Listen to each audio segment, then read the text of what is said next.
Tuna pie ang isa din sa nagustuhan namin dito sa Jollibee. Hindi ito palaging meron dahil seasonal lang siya.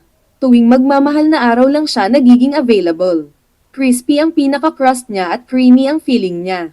Lasang-lasa mo naman ang tuna kahit medyo durog siya. Mas maganda sana kung chunky ang tuna. Pero masarap naman siya, lalong-lalo na siniserve ito ng mainit o bagong luto. Sulit din naman sa presyo.